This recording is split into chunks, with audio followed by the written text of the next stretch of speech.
Olá! Que bom ter a sua companhia para a nossa conversa de hoje. Olá.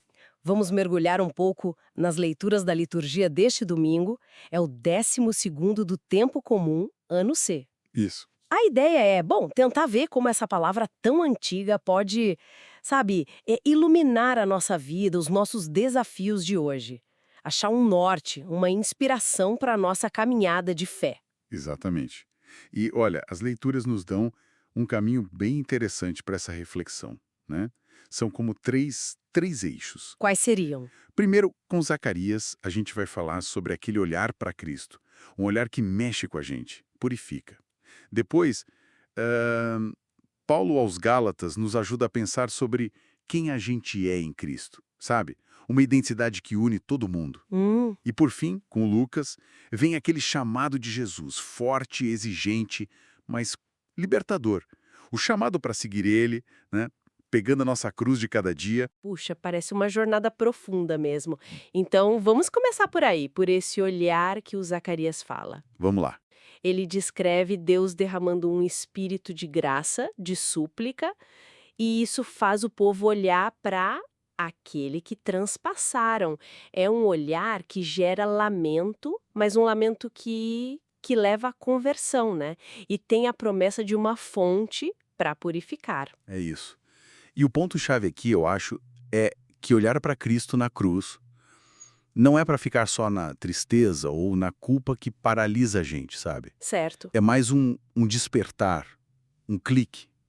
A gente percebe o tamanho do amor de Deus, que ama a gente apesar de tudo, e aí a gente também vê nossa necessidade de mudar, de se converter mesmo. Faz sentido. A gente reconhece como a gente transpassa Cristo nos outros, nas nossas falhas. Mas ao mesmo tempo ali na cruz, a gente encontra a fonte da cura, da purificação que ele falou. A cruz mostra o amor e também a seriedade do pecado, né? Mas o amor vence. Mas, nossa, como é fácil a gente desviar o olhar disso no dia a dia, né? Tanta coisa chamando atenção. Sim, a correria, as preocupações. Exato. Como manter esse olhar que transforma no meio de tudo isso? Às vezes a gente até resiste a olhar pra dentro, né? É o desafio constante para todo mundo. Uma coisa prática, bem simples até, que algumas fontes sugerem é reservar um minuto que seja, pegar um crucifixo ou só a imagem na mente e olhar. Não para pedir coisa, mas só. Só deixar aquele olhar de Cristo perguntar para a gente: o que isso aí mexe em você? Interessante. Esse momento pode abrir uma brecha, sabe? Para a gente ser mais honesto consigo mesmo. Fazer um exame de consciência mais real. E buscar a reconciliação.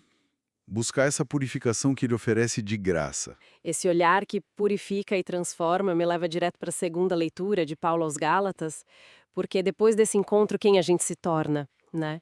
E ele fala justamente disso, de uma identidade nova em Cristo. Perfeito. E o que Paulo diz ali é, nossa, revolucionário.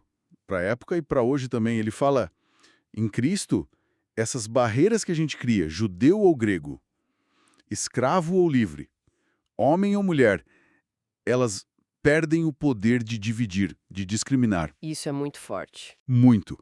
Pelo batismo, a gente se reveste de Cristo, vira um só corpo. A grande sacada é essa. A nossa identidade mais profunda, aquela que vem de Cristo, é mais forte que qualquer rótulo, qualquer caixinha que a sociedade ou a gente mesmo inventa. É uma identidade que, por si só, já constrói ponte, não murro. Que visão linda essa de unidade.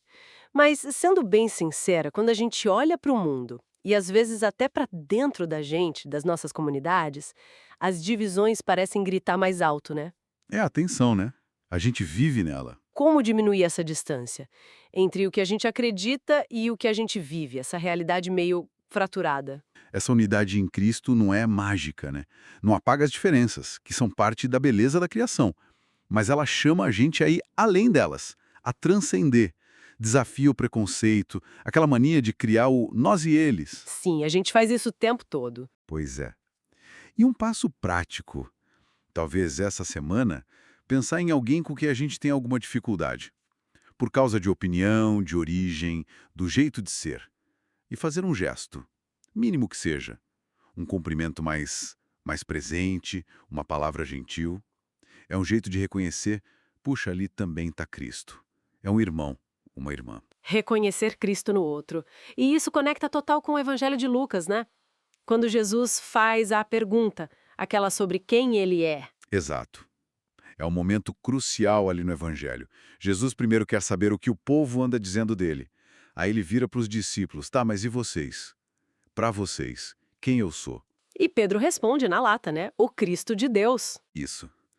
Mas aí vem a virada. Jesus logo desmonta qualquer ideia de um Messias só de glória e poder. Ele fala do caminho dele.